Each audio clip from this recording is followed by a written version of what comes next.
Hey everyone, and welcome to Istanbul Airport.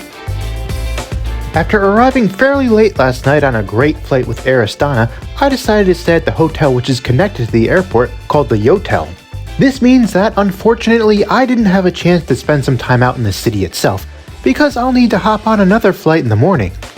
But I really didn't mind staying here, because as a nav geek, I actually enjoy spending time in the airport. This is my third time transiting through here, and there's always plenty to see and do. Istanbul Airport is one of the busiest airports in Europe, and serves as a major transit point for travelers from around the globe. That means that you can spot some airlines that you don't normally see in the US. So when I was looking for options to fly to Belgrade, I really wanted to take a carrier that was a little out of the ordinary. And that's when I came across an opportunity to fly with an airline that's been on my radar for a while. And that's Tarom, the national airline of Romania. Tarom is an airline that hasn't received much attention on YouTube. Sure, there's a few trip reports out there, but not as many as you'd expect for the flag carrier of a European country. Which is why I was extra excited to be traveling with them today. It definitely would have been a lot cheaper and easier to just fly direct with either Turkish Airlines or Air Serbia instead of connecting through Romania, but I just can't pass up the opportunity to fly with a new carrier. My first flight today will be aboard that 737-700 to the capital of Romania, Bucharest. This plane left the factory floor back in 2003 and has been with Tarom ever since. However, it is set to be replaced in a few months by the 737 MAX.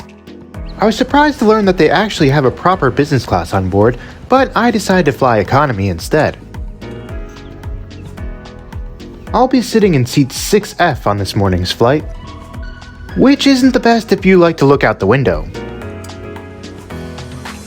It definitely doesn't look like the interior has been updated since Tarom received this jet 20 years ago. But I actually think that's kinda cool. Yes, the patterns on the seat are a bit dated, and the overhead bins are small, but it's been a while since I've flown on an older plane like this, so the change of scenery is nice. I found the legroom to be decent, there's a nice seat back pocket, and the tray table is pretty big. Captain Adrian Podkovaro and the whole crew welcome you on board our aircraft. Boeing 737-700 series in service to Bucharest. The flight time will be 50 minutes. This ended up being a full flight, but we still managed to push back from the gate on time. Please fasten your safety belts.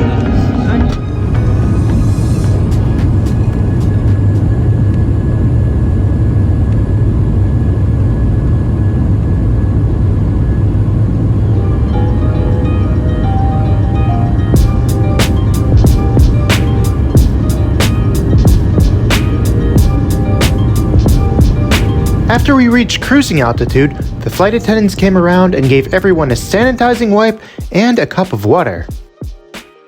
Tarom used to serve a free meal in economy, but this was scrapped and they'll soon transition into a buy-on-board model. There's really not much in the way of in-flight entertainment. Obviously, there's no seatback IFE screens. Apparently there's Wi-Fi, but I couldn't get it to work. There's audio controls in the armrest, but they're probably for the overhead monitors, which weren't in use. So if you fly with Tarom, I'd recommend taking your tablet or getting a seat with a good window view. This was only a short flight though, so I really wasn't bothered. I actually found the magazine in the seat back to be pretty interesting. Tarom has a fairly limited network that focuses mainly on Europe, but they do offer some flights to the Middle East and North Africa. They actually used to fly the A310, but since they were retired, Tarom's only been flying narrow bodies and regional planes. There have been rumors that Tarom might one day restart scheduled services to New York and China with some leased 787s, but so far nothing's materialized. I'm glad this was a short flight because to be honest, this seat wasn't very comfortable. Maybe flying on relics like this isn't so great after all. It'll definitely be interesting to see what their new 737 MAXs are like.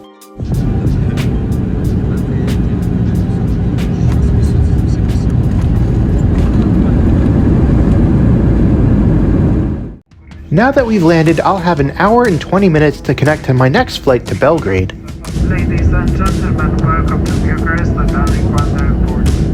Of all the trips I booked for my travels through Central Asia and Europe, I imagined that this one with Tarom would be the most likely to go wrong. So I was pretty anxious to get off this plane and get to the terminal for my next flight.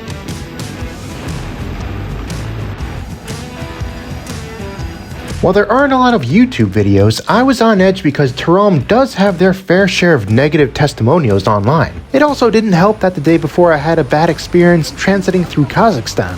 At this point, I was fixated on getting past border control as quickly as possible so I could catch my connecting flight to Serbia.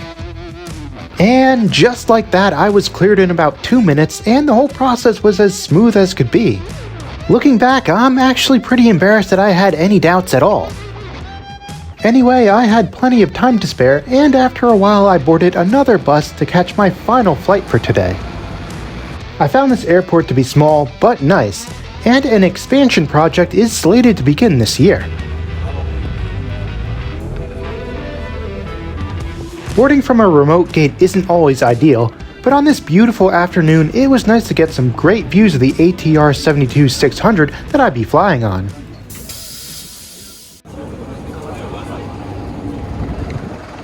For this trip, I'll be sitting up in the front of the plane in seat 4A. This plane is only 3 years old, so the cabin's in much better shape than the 737 I was just on. The legroom is okay, there's a storage pocket in front of you, and the tray table pulls down like this. The only thing that I found annoying was this bar between my legs. But overall, I think this is gonna be a nice flight. Especially since there's no one sitting next to me.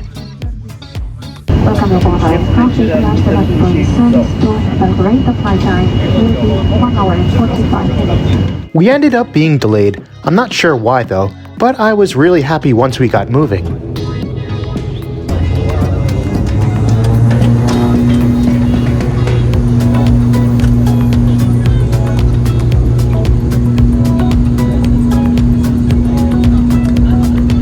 Once we reached cruising altitude, the flight attendant handed out a sanitizing wipe and a cup of water.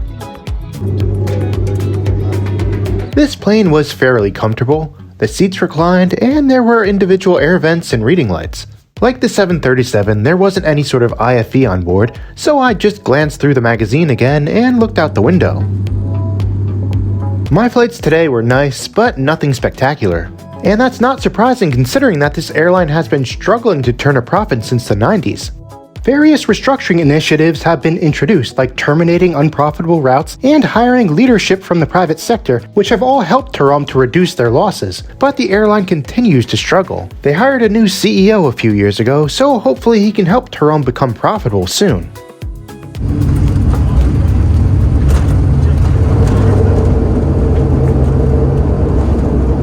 Flying with Tarom today cost me $170, while a direct flight with either Turkish Airlines or Air Serbia would have only been around $120. That said, would I recommend the trip that I took today to any of you?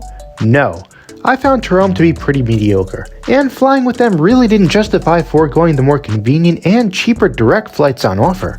I will say that the crews on both of my flights were very professional though. I would fly with Tarom again, I just wouldn't go out of my way to do it. Have any of you ever flown with Tarom? If so, let me know what your experience was like below. And that'll do it for this video. Thanks for watching, and I'll see you again soon.